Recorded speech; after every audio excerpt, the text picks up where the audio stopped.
olwa circumstances or unfairness unjustness byakola.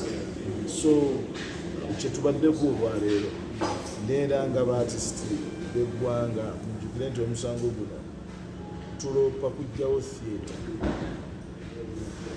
gatali nga bamenya amateeka yagijjawo n'akozesa impunity etebangawo in the world. Omutunuulira ng'akozesa fitina empitirivu n'awamba ekizimbe kyange kye nazimba ku ttaka kubanga ekizimbe Royal Theatre nagizimba nga tewaliwo kintu kyonna. So nenjizimba ekintu kibeera kirungi nenjizimba katukuyeko sente ze kati yagiwamba ekizimbe yakiwamba. So kati kooti erina otutawuluza erabe contract yaffe gye twakola yali ya myaka 2 twamalawo emyaka 4 contract y'emyaka 2 life span yayo yali ya myaka 2 kubanga abantu bali beebuuza naye kati wamazimba ate ku ttaka nga balowooza ndi stupid nga bo naye nti I'm not stupid like you please. Ndi musajja mugezi ddala. Contract yange eri ya myaka 2 ono ya breach.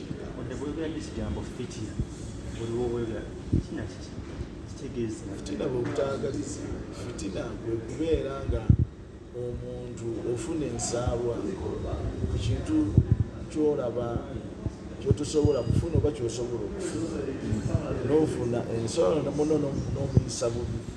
So iyo fitina bannayuganda bangi bagirina naye tulina okusigala nga tukyogerako buli kaseera bali bakirekera awo kubanga fitina tezimba ate fitina tegagawaza. Tulina essuubi ddene nnyo mu kooti omwo ate era tulina essuubi ddene nnyo mu gavumenti kubanga Royal Theatre yafuuka public entity tebasobola kugijjawo bwe batyo nga ebadde erina kyeyamba ku gavumenti okusomesa abantu okumobilizinga abavubuka okukwata ba actor ne babeera nga balina bwe bakolera kati tebakyalina bwe bakolera. Theatre tulina ntono nnyo okuyamba abantu okubasitula embeera n'ebirala byonna bingi ebigwa mu kkooya. So mmanyi nti essuubi lye tulina ppitirivu era omukisa gwaffe. Ogere ku nsonga ya Shiba omanyi abayimbi ebiseera ebisinga babeera managers naye abayimbi ebiranza ba managers ugenze okufera olunaku olwaliro nga kigambibwa mbu Shiba Jeff Kiiwa baawukanye.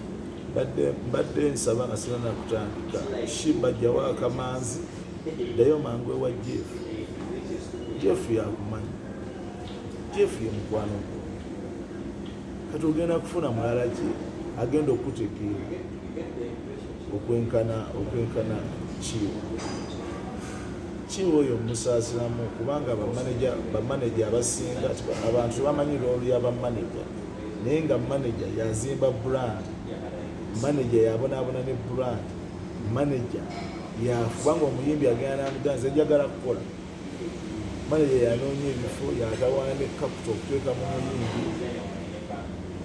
omuyimbi afuuka ow'amaanyi. Kati abayimbi baffe wano abasinga mu Uganda yonna tekitandise leero, kitandise emabegako. Nze olaba nze nabonaabona nnyo ne balutaaya abo bamayinja baani balebeka bonna abasinga abayimbi ba wano bonna nali actinga nga manager waabwe aba Diamonds Production yasooka naye tebambala mu magezi nga bagenda bugenzi batuuka butuusi ne bagenda ne batamanya nti bali batandika na butandisi actually saalya ku ssente zaabwe naye obawulira abamu bagamba abali babagamba nti kato yatubba kati obba otya Mr. Kisemakulu w'emyaka 2 omanyi bwe yali afaanana mayinja omanyi bwe yali afaanana omanyi Geoffrey Rutaya bwe yali afaanana omanyi akaana Kairini kakazi ka Geoffrey bwe kaali kafaanana omanyi Angela Kalule bwe yali afaanana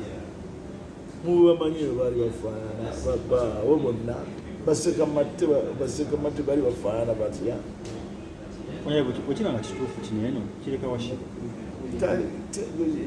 tekijja muleka walungi kubanga no bizinensi yaffe ebiseera ebisinga tulivinga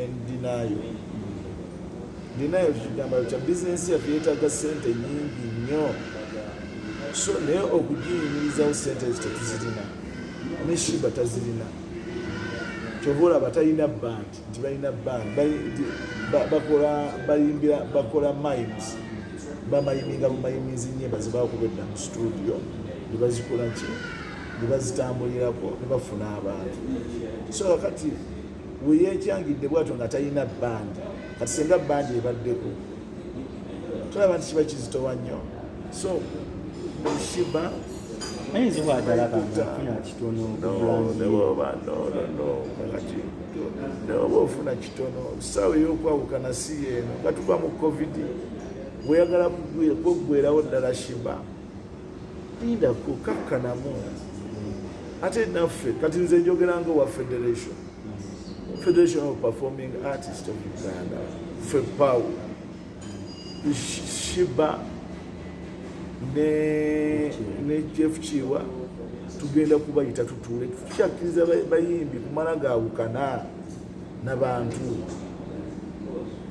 tutuule wansi, kubanga kati Shiba okumiyimiriza mumanyi kizibu nnyo. Tewaliwo manaja mulala gwajja kufuna amanyi bizibu bya Shiba nga Jeff Chiwa babikola ki bwabimanyi, era guba mukisa munene nnyo Shiba okuddamu n'atutumuka okufuuka ow'amaanyi ng'avudde ku Jeff Chiwa.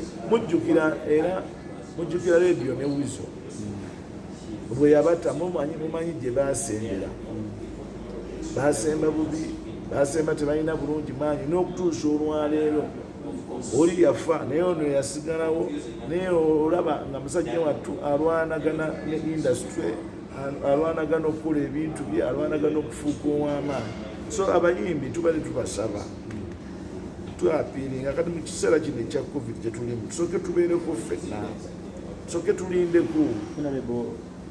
Kiyinza okuba nga olaba Shiba nti mukyala azza okwanya alaba akuze ayitaaga famire naye nga manija ye talaba ng'oba omuyimbi bitaaga oba ne famire.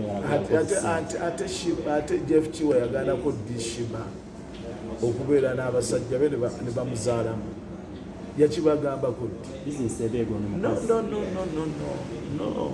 Ate nekyo nakyo kifu. Abantu tebajja kulaba bebi gw'obaozadde, abantu baagala music, baagala product. N'olw'ensonga eyo bino ebaga nti omukazi bw'azaala agwamu amaanyi abikibiki ebintu bya showbiz ebyo no. Abantu baagala abantu waddeya, tebabaagala olw'okuba gundi yazaalako, olw'okuba gundi amabeere ge gaago, olw'okuba gundi yakola ati. Kubanga in the end of the day buli kintu kiba n'essaawa yakyo. Kati essaawa eno Shiba yaliko oba twakyagala oba tetukyagala, she's powerful. Ne Spice, yes, by Spice ne Shiba and Spice. Anti Swapari kole nga kyali muto bajja kutuuka ekiseera ebyokumukuuma ng'abantu babirabanga amaalo. Olebe mugulikeyo omukolo wayambala ekanzu onalebo wagijjawo? Akanzu yange ngadde badde naye ebbanga ddene mukyusa n'amannya. Asagakyusa bali be bampa amannya, abavanjume bampa erinnya lya Kigeri, ate nga nga ndijjukirako nti Kigeri oyo yali kabaka w'abatuusi eyasembayo. Ate nze nzikiriza nnyo mu Bwakabaka nnyo, njagala nnyo Obwakabaka bwange obwa Buganda nnyo. Obulamu bwange bwonna bwetoololera ku Bwakabaka. My life, my religion, my everything buli ku Bwakabaka. So obangambye ekya Kigeri nekinsanyusa nnyo, ate nenzijukira relationship ya Kigeri ne Muteesa ng'ali very superb, ng'ali ennungi nnyo, neneeyongera okusanyuka. Ebigambo bigi bibadde byogerebwa omukolo gubeegwabeerawo ddala gwe omuntu nga wali ku mukolo wagamba katulizwana abeekedduna omukolo katulizwana omusamize alina n'essabo ki ekirowata ne bujingo kubeera ku mukolo. Ate kati nze nabagamba dde ekitugatta ne bujingo bwe twayitukula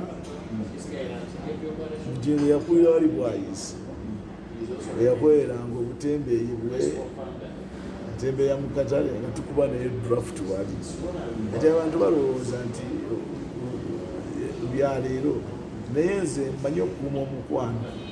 nze mikwano gyange bonna mbadde n'emikwano gyange mbadde najjo emyaka mingi kati nina waliwo omusajja akola emizindalo bamuyita Kazibwe nasoma naye kunaabagereka primary school naye n'okutuusa olwala akyali mikwano gyange nze nina mikwano gyange mbadde naye emyaka 5 banyakana nakabeera naye emyaka 4 babuhulu nakabeera naye emyaka 3 nga mikwano gyange ekitegeera Muhammad Nsereko namulaba ali 15 nakula nansanga nafuuka mukama wange nafuuka taata wange nafuuka Muhammad Nsereko owaki owa Kampala Central so mmanyikiddwa nnyo kati ninayo n'omuwala mbadde naye emyaka mingi Dewo Kijambu yaliko kiyamani w'Emakindi wali mbadde naye emyaka ennyo ono mao wa DP nasooka omulaba ku university